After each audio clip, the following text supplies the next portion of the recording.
Hello friends, आज हम glass manufacturing का जो टॉपिक है उसमें हमारा आज लास्ट लेक्चर बात करेंगे।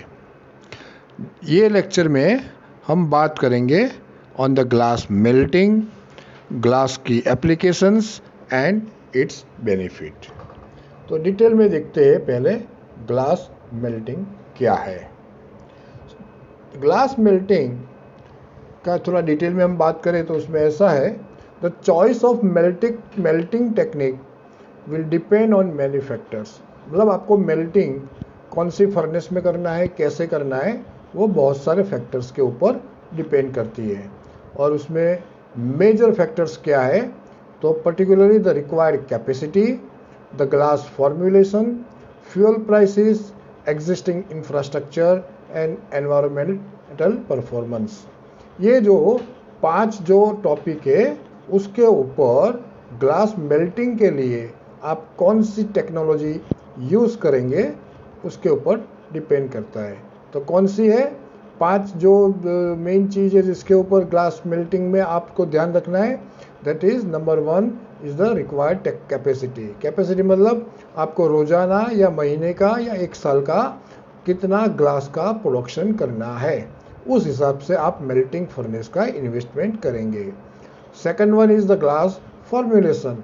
आपको ग्लास किस पद्धति से, किस टेक्निक से आपको उसको फॉर्म करना है। Third one is the fuel prices. Fuel prices मतलब आपको गैस यूज़ करना है, इलेक्ट्रिसिटी यूज़ करना है या और कोई मेथड यूज़ करना है जिसके कारण आपको बेसिकली जो फ्यूल है उसकी कितनी कॉस्ट लगेगी, आपका इंफ्रास्ट्रक्चर कैसा है, और एनवायरमेंटल परफॉर्मेंस मतलब कि आपको उसमें से जो वेस्टेज मिलेगा इसका आप किस तरह से हैंडलिंग करेंगे। तो ये जो 5 मेन फैक्टर है उसके ऊपर ग्लास मेल्टिंग का टेक्निक आपको कौन सी यूज़ करनी है वो डिपेंड करते हैं। For example as a general guide, मान लो कि आपका लार्ज कैपेसिटी इंस्टॉलेशन है। मतलब लार्ज कैपेसिटी किसको बोलेंगे कि आपका पर डे 500 टन से ज़्यादा आपको ग्लास का प्रोडक्शन करना है, that is large capacity.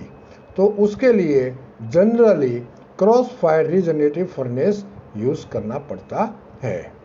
For medium capacity मतलब हर दिन आपको 100 से 500 टन का प्रोडक्शन ग्लास का करना है, तो उसके लिए रीजनरेटिव एंड पोर्ट फर्नेस आपको यूज़ करना चाहिए।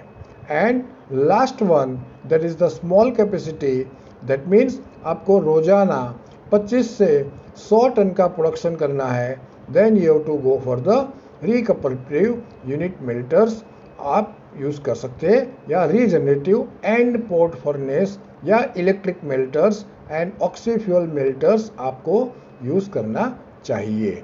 सो दिस फर्नेसेस जो भी है वो हमने कैपेसिटी के बेस के ऊपर उसको डिवाइड किया है।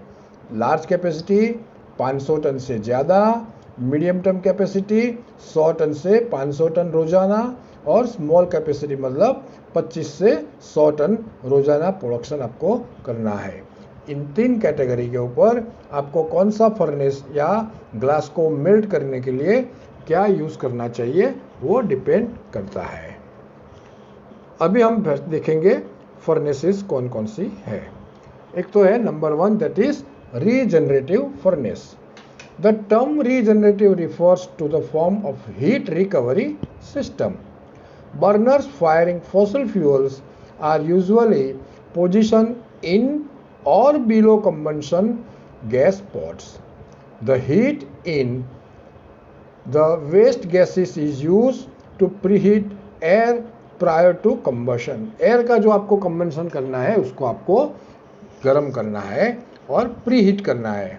वो कैसे करेंगे, जो भी वेस्ट गैसेस निकलता है उससे आप उसको गर्म करेंगे। उससे क्या होगा कि आपको एयर का हीट करने का time as well as energy वो आपकी बचेगी।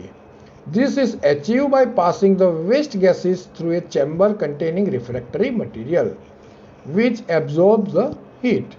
The furnace fires on only one of two sets of burners at any one time. दो बर्नर होते हैं एट ए टाइम, एक ही बर्नर आपको उसको फायर करना है। After a pre determined period, मान लो जो एक आपने टाइम डिसाइड किया है वो करीबन 20 मिनट्स का होता है। The firing cycle of the furnace is reverse and the combustion air is pass through the chamber previously heated by the waste gas. ये आपका स्केच है रीजनरेटिव फर्नेस का।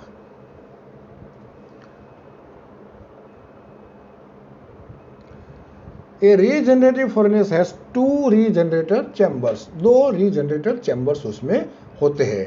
While one chamber is being heated by waste gases from the combustion process, the other is preheating incoming combustion air।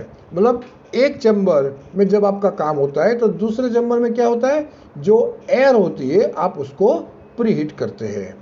Most glass container plants have either and fire और cross fire regenerative furnaces. मतलब majority जितने भी glass manufacturers है उसके पास कौन से, तो end fire या क्रॉस फायर रीजनरेटिव फर्नेसेस होती है। And all float glass furnaces are cross fire regenerative design. Preheat temperature up to 1400 degree centigrade may be attained, leading to very high thermal efficiency।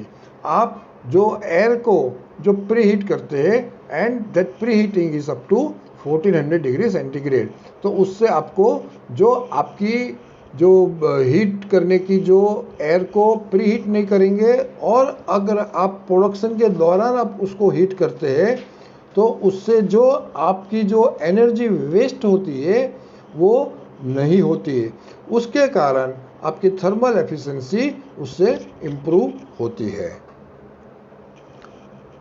उसके बाद में है एक cross fire regenerative furnace. In the cross fire regenerative furnace, combustion ports and burners are position along the side of the furnace.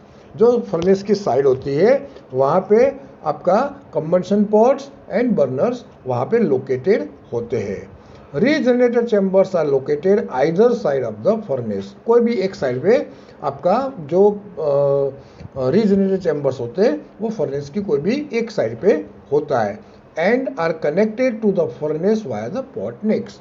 The flame passes above the molten material and directly into the opposite ports. The number of ports, उसमें जो number of pots होते हैं वो करीबन 8 होते हैं।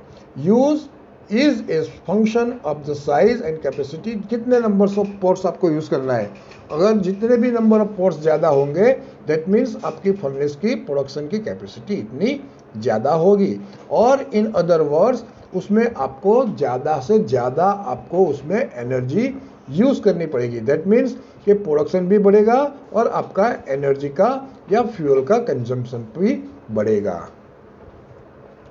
ये जो है वो एक क्रॉस फायर फर्नेस का एक स्केच है बराबर, जो उसमें थोड़ा ब्लर हो गया है लेकिन नीचे के पार्ट में है वो फ्लू गैस जो निकलता है that is to the chimney. ऊपर जो है वो मेन फ्यूल है और कंबस्ट एयर है। A cross fire regenerative furnace, some larger furnace may have the regeneration chamber divided for each burner port. This type of design using effectively a multiplicity of burners is particularly suited to large installation, facilitating the differentiation of the temperature along the furnace length necessary to stimulate the required convection currents in the glass melt. उसके बाद में जो main जो दूसरी furnace आती है that is recuperative furnace. The recuperator is another common form of heat recovery system usually use for smaller furnace. ये जो है वो आपका हीट रिकवरी का एक सिस्टम है, वो जनरली छोटी साइज की फर्नेस में होती है। In this type of arrangement the incoming cold air is preheated. देखिए जो इनकमिंग एयर है that is at the room temperature, that means it is known as a cold air. वो cold air को आपको preheat करना है indirectly by continuous flow of waste gases through a metal. जो आपने जो मेल्ट किया है ग्लास को, उससे जो आपका वेस्ट गैसेस जो निकलता है, वो गैसेस से आपको इनकमिंग एयर को गर्म करना है.